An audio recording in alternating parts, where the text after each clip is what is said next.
Hello and welcome. This is Story Impact. I'm your host, Lisa Tolles.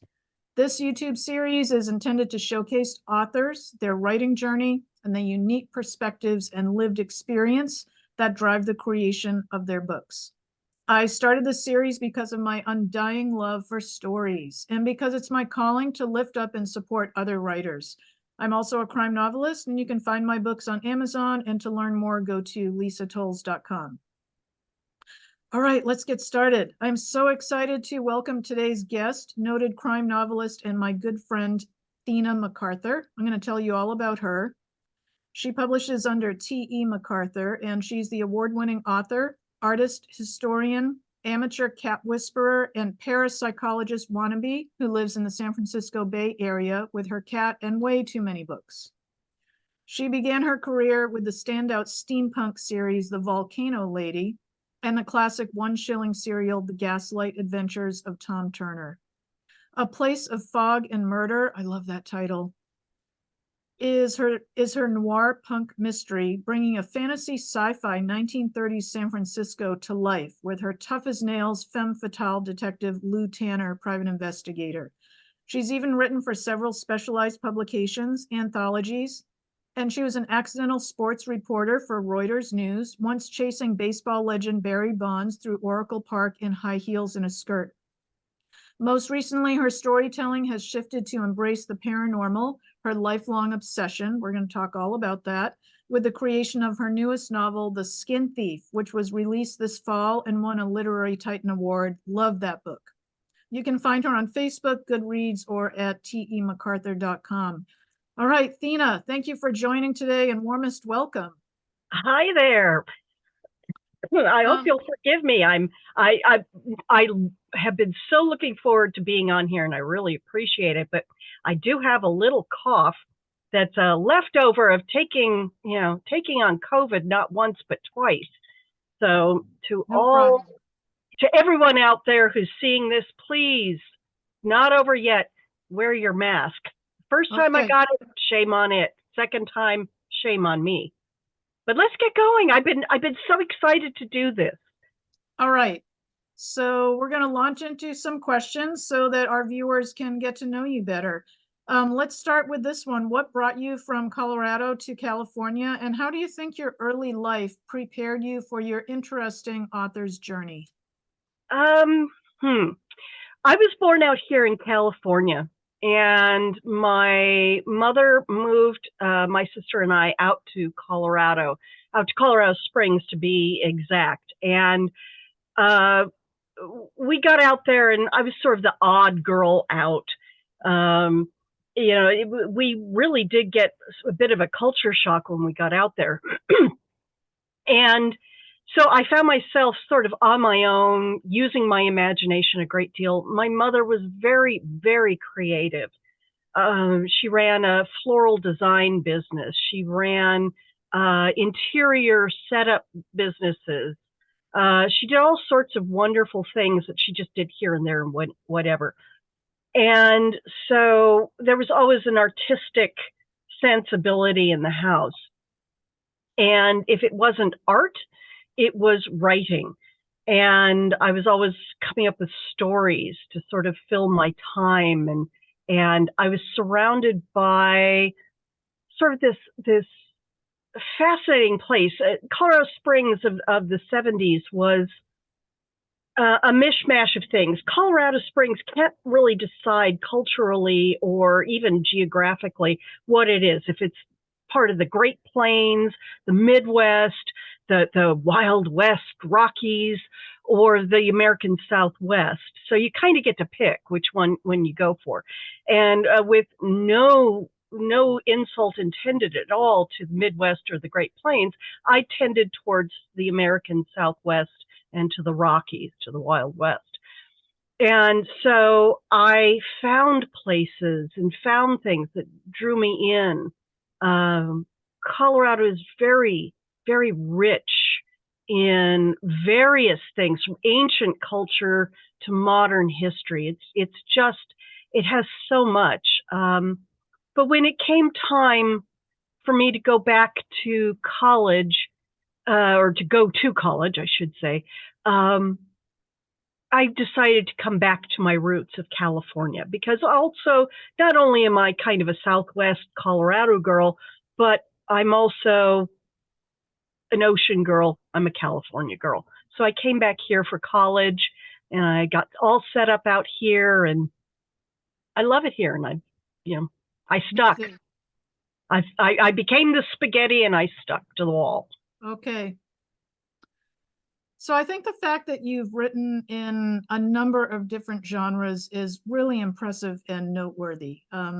You've said that you consider the paranormal to be kind of your lifelong obsession. So have you had any experiences that led you down that path? And how did those experiences kind of inform and inspire the Skin Thief and other paranormal books that may be brewing in you right now?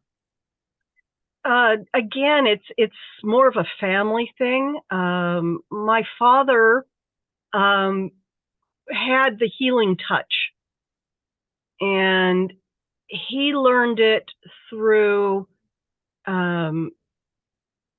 Louis Bostwick, who was the founder of the Berkeley Psychic Institute. And I had a conversation once with my mom and talking about how I had some experiences, and she was at the time going, "Oh, no, don't be silly, dear." And then she whispered, "My mother used to hear things too." And so, it was in the family. It was always there. When I say that Colorado is culturally rich, it's also spiritually rich. When we moved there, we lived in a ranch-style house that was kind of settled a little into a hill. And I don't know what it is about laundry rooms. Maybe it's kids want to avoid them because they're associated with chores. But even the house that I grew up in out here in California before we moved, and then when we moved there was something about the laundry room downstairs that had a creepy feeling. But in the case of that house in Colorado, there was definitely something under the stairs next to the laundry room. And it did not want anybody there. Not kids, not us. And you could tell, and it was permeated throughout the house. And it made me aware of there's something else out there. And you can hit it with pseudoscience, science, whatever you want. But I know what I experienced. And there were times where it was just so frightening I couldn't go downstairs. Not the chores, the entity under the stairs. And I've always had a little bit of an interest in what I call the paranormal. I'm probably never going to write about vampires. I'm not going to go down the Twilight path. I'm not going to go and do vampires and werewolves the way it's traditionally shown in a lot of paranormal literature. But to me, ghosts and lingering energies from the past are fascinating. And I find that history is full of things and energies and peoples who would probably leave behind a little imprint of themselves that it just makes sense to me. Not to everybody. That's cool. But to me, it makes a lot of sense. And I want to write about it. And I want to read about it. And so do a lot of other people. I love it. We had kind of a creepy basement laundry room in a house that I lived in as a child too. I don't know if I felt like a kind of paranormal presence down there, but I just never wanted to go in there. Even when the lights were on, it still always looked dark, and I was just terrified of that room. So that's interesting. I noticed that you're a history buff and you're drinking from a beautiful bone china teacup, and you have those beautiful hats behind you. So yeah, you're looking good, looking the part. All right, so I want to shift now, and I'd love to hear the story of how and why you were an accidental sports reporter for Reuters. Tell us that story. I worked for a small company out of St. Louis for a while, and they were bought by Reuters because they had a product that was linked with the stock market, and Reuters liked the product and liked the people who were supporting it. So we became part of the behemoth that was, in fact, Reuters, this huge international company. Reuters, of course, has the news arm. So as we blended into Reuters, we found ourselves in an office with a newsroom in San Francisco. But it was a newsroom that was geared towards the tech reporting. You know, here we are near Silicon Valley. So they had plenty of people who reported on constant news coming out of the tech industry. And meanwhile, here we are, and the San Francisco Giants, go Giants, they had this guy named Barry Bonds. And the chief of our bureau really just wanted that news, but he didn't have the reporters. And plus people wanted just the daily baseball news. So he put out the call to anybody who would like to go and do the reporting. And we had to fill certain obligations, and we knew that we had to follow certain rules, and we had to call in information and do this and that and the other thing. So I got to go and be a sports reporter. Well, as things unfolded around Barry Bonds and the whole scandal behind him, I would suddenly get tagged because I was sort of one of the constant regulars and knew the Oracle Park backwards and forwards. And one day I got called in, and I'd had a couple of bylines because I got to do interviews. And it was, I don't care what you're wearing, you got to go. He's going to be indicted. The news is coming out. We want his reaction. So there I was in the interior corridor of this big complex, and I'm running down this complex in high heels and a skirt and a business jacket, and I've got my little book. I didn't have camera equipment. I had, I was newspaper.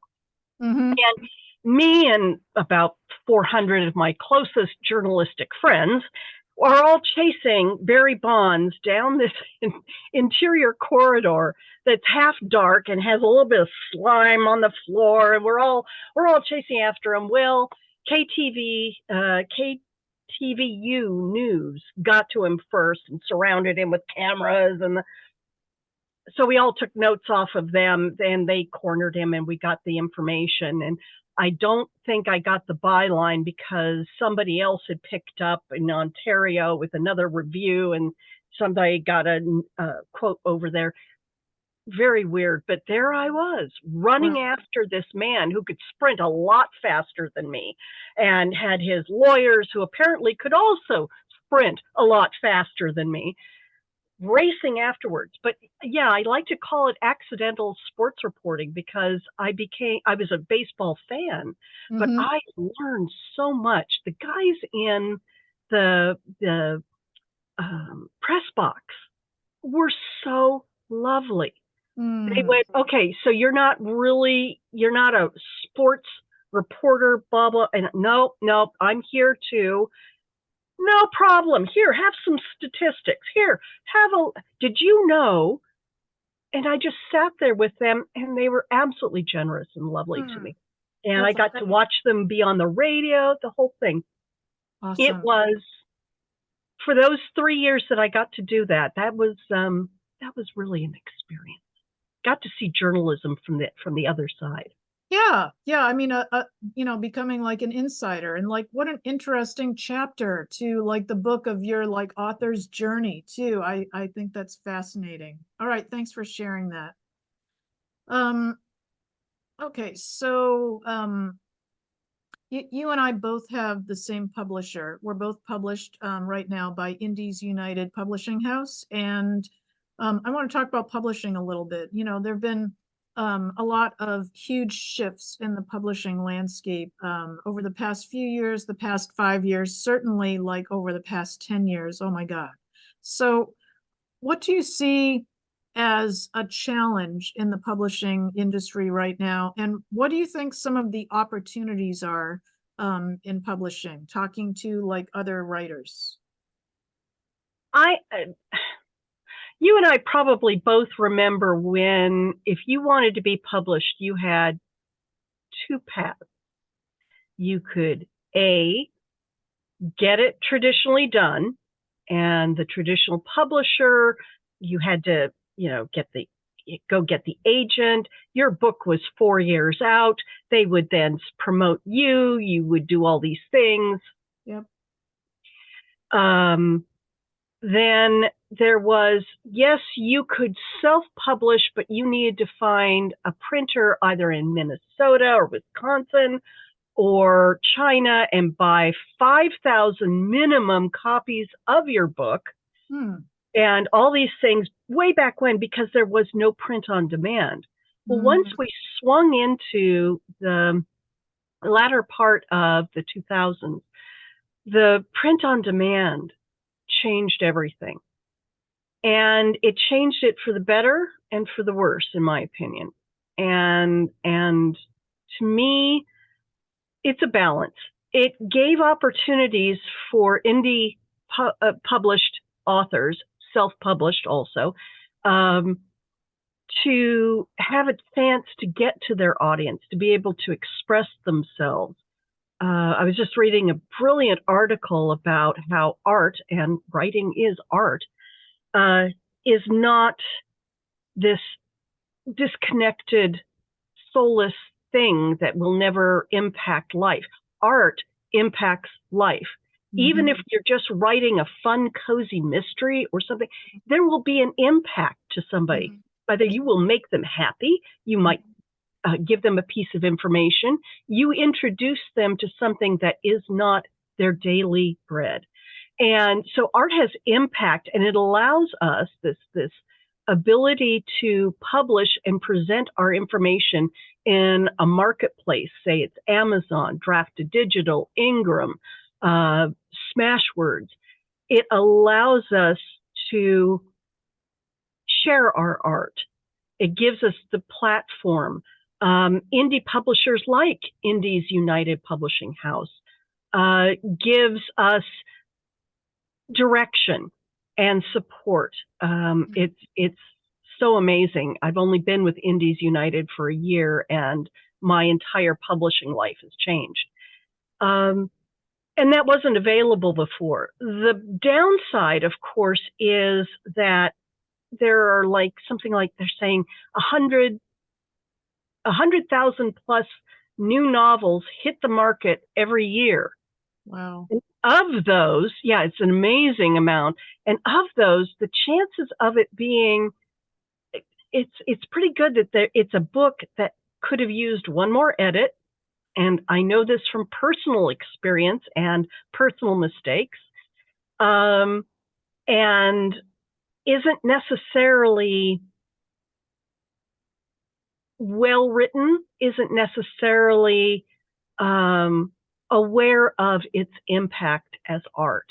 And so you can get some really terrible stuff, and you can get some amazing stuff, and it's all lumped into this same market. And for a reader to be able to pick and pull that out, that has now become, whether you're traditionally published or not, that has become the responsibility of the author to be able to define themselves and their book in such a way that the reader can now use the filters to find you, to find what you're offering. That's right. And differentiate themselves among the masses of so many other books that are out there. Yeah, I think that's true. I appreciate your comments about print on demand too, because environmental conservation is very important to me. And, print on demand prints books as they're ordered, as opposed to printing like multiple thousands of them and having them sit in a warehouse somewhere. And it just seems much more sustainable for the values that we have about protecting our environment in 2023. No, I really appreciate your wisdom and your reflections there. This series is all about impact, meaning, and purpose. So I want to shift and kind of bring you sort of back to center about like Okay. your personal experience about being an author. And what are your thoughts when I say, what is your overall purpose as a writer, and what meaning do your stories bring to you? I think that to me, being an author is being an artist, and I can't help myself. I plots art everywhere. I've always been doing that. If I wasn't drawing, I was writing. Um, I, I used to get a little antsy. I'm ADHD. They didn't know to diagnose me way back when, so I'm only just now discovering this. But I'm ADHD and OCD, and I just got to do. So there's this lovely restaurant in Oakland called Fat Lady. Great food, great drinks. And they used to have, I don't think they do anymore, but they used to have paper placemats, and I would pull out my pencil and I would sketch. And occasionally the waitress would keep the sketch. Um, and you just, to me, I can't help myself. I have to. If it ever comes to a point where I cannot find a way to express whatever little piece of lint is bouncing around in between my ears, that's when it's time to curl up and give up. Mm. To me, I cannot not express myself. So the purpose of my being an author is that expression, but it's also got the back end of that. Not only do I want to express myself and hope that it impacts someone in a good way, always, of course, we want a good way, but maybe in a thoughtful way. Mm-hmm. Yes, I'm writing, like Place of Fog and Murder is about a woman detective in a futuristic 1935 San Francisco. But she also has to deal with being a woman in 1935, futuristic or not. She has to deal with being called doll-faced and dismissed. And there are people out there who don't understand that that's what has been, and in some ways still is.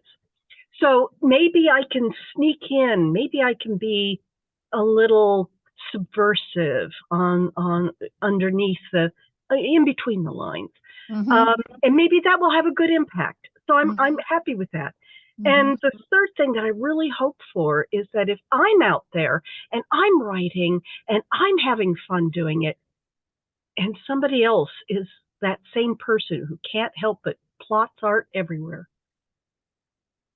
they too will do it. Mm. And if somebody, I have a couple of friends who've been going, well, I'm working on a story. Good, keep writing. Well, I don't know, keep writing. Mm-hmm. Mm-hmm. Try this video. Check this place out. Hey, have you joined Sisters in Crime? Another place you and I know each other. Mm-hmm. Mm-hmm. Have you talked? Sit in on this meeting. Check this out. Mm-hmm. This book is great for a reference. Anything to take somebody from, well, I don't know, I had this idea to, I finished it, now what? Yeah. And Yeah. that's important. So Yeah. that's where I'm at. For why am I writing? I would love to also say, because I'd love to make a living doing this. Not there yet. Working on it. Yeah, I gotcha. Well, the next question you kind of already answered. The next question was going to be, what impact do you think your books have on your readers? And I think you answered that, and I'll answer that from my perspective. I've read several of your books. I've read A Place of Fog and Murder, love it, and I've read The Skin Thief, love it. Your writing and your storytelling ability is wonderful, but overall, it gives me the singular ingredient that I need, and why I keep coming back to fiction. Escape. I want to escape all the crap going on in my life. I want to escape my problems and read about somebody else's problems. I have no problem admitting that. Fiction gives me escape, and your books pull me into this other vortex, another world, and I love that. Any other thoughts on that? On what you hope books are bringing to your readers? I'm in the same boat with you. You know, when I read like your book and books plural, I've got at least 3 of them, and 2 of them I'm still going woo over, and I need to get to that 3rd one. Um, you know, that's it. And it's why I go to movies, and it's why I can be a TV show addict, and maybe it's why I do believe in the paranormal, and why I do believe in futurism and all these things, is because overall there's a sense of hopefulness and escape from where we are now.